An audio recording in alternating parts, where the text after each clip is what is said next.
Hello everyone, Adam Nicholas here for What Culture Wrestling, hot off the heels of SummerSlam. And while there are plenty of talking points that come from the in-ring action on a show that, in fairness, was pretty damn good as far as recent SummerSlams are concerned, I don't want to get into any of that because, let's face it, the great man of What Culture, Simon Miller, will have all of those covered in ups and downs, whether that's done or on the verge of being done. So make sure you check that out for all of the ups and downs and comings and goings from this year's SummerSlam. However, what I do want to get into, because I'm a bit of a sucker for a little bit of pageantry, is just how bloody good everybody looked last night. The big event field was back in full force for SummerSlam, top to bottom of the card. Everyone was wearing their best clobber, and at the end of the day, it is the biggest party of the summer, so who can blame them? Kevin Owens had a Money in the Bank briefcase colour scheme on his attire. That was a delicious little number. Shinsuke Nakamura, fresh off his red Vela heel turn, was sporting a pair of black ones of his own, and Natalya paid fitting tribute to her late father, Jim the Anvil Neidhart, by wearing the jacket that he wore 28 years earlier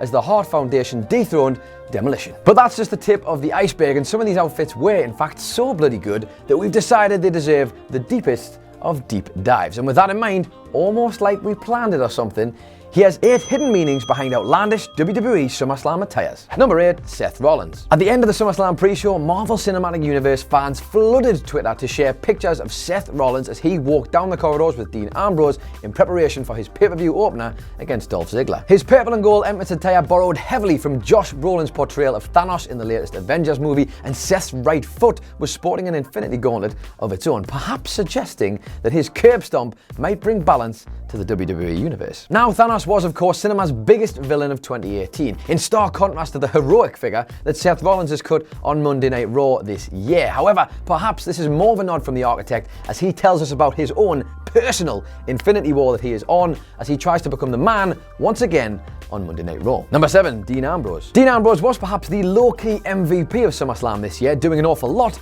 with very little. He played the unhinged and unfringed second to Seth Rollins in his Intercontinental battle with Dolph Ziggler. His facials and body language screamed heel turn, and obviously we were all expecting that from the word go, but Ambrose was well aware of this and played it up perfectly. The little sideways glance every now and then made us all feel really, really uncomfortable, but he didn't do anything ultimately to sabotage Seth. However, he was wearing his Shield flak jacket, and if you noticed, it was just a little bit more open than usual. In fact, basically clinging to the fraying threads of his zip. It reflected perfectly perhaps the thread by which his relationship with Rollins is clinging on by. One that he could have pulled away at any given second, but he didn't, at least not yet anyway. It should be noted here that Rollins was the one last time who destroyed their relationship, but you get the distinct feeling that Dean Ambrose, much like The Who, won't get fooled again anytime soon. Number 6, The New Day. Diving into their video game comfort zone as usual, The New Day were, at first glance, a confusing mix. Normally they're so colour coordinated, but this time they were a different, rather clashing mix of colours. It was, of course, only when we got a close-up of Kofi Kingston that the intention became clear, and it also foreshadowed the fact they were going to have to do a lot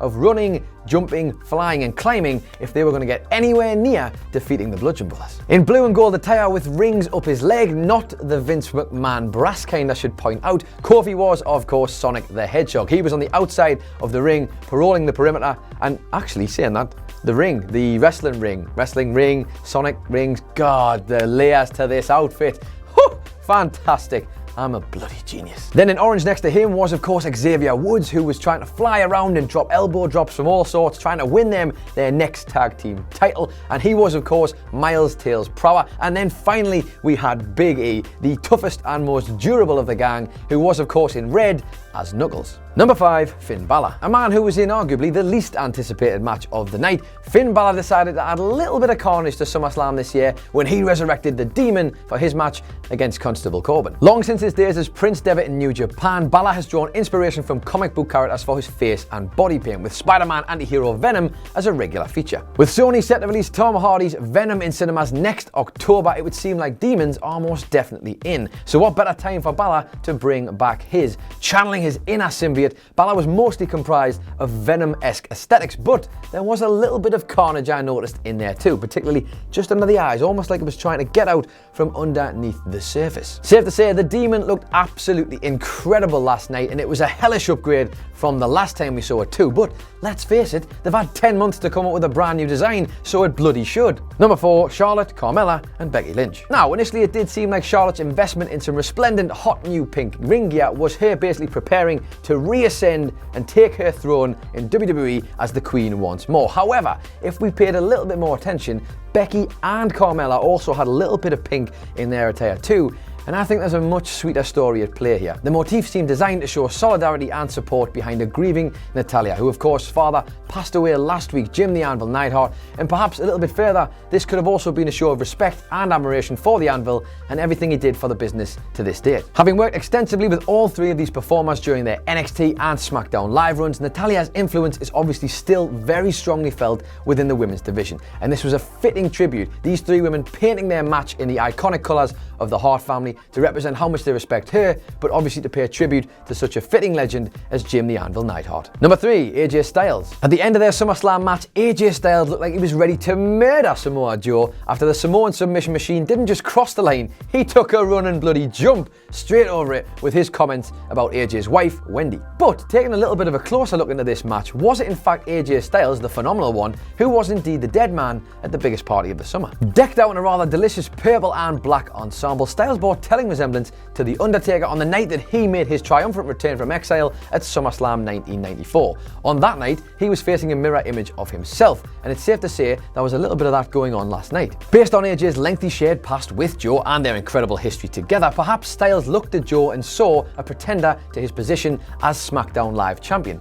And at the end of the day, you can't spell phenomenal one without Phenom. Number 2, Daniel Bryan. Now, SummerSlam 2018 wasn't exactly the best night for Daniel Bryan. After suffering defeat at the hands of The Miz and some rather underhanded tactics, Bryan was backstage in a segment with his wife where he told her he just needed some time and needed to punch a wall or something. Well, Daniel, let me tell you something, I know exactly how you feel. I have to work with Adam Wilborn every single day, and if I don't punch a wall, it's gonna be his face, and nobody wants to punch a guy who's wearing glasses. While the result wasn't great, his attire certainly bloody was, and perhaps Daniel's insecurities about his most recent run being a bit of a bust was what inspired him to wear the colours of his beloved Seattle Seahawks. The Washington side won the Super Bowl in 2014, much like Bryan, who achieved his greatest triumph that year, but unfortunately they were heartbreakingly denied the following year.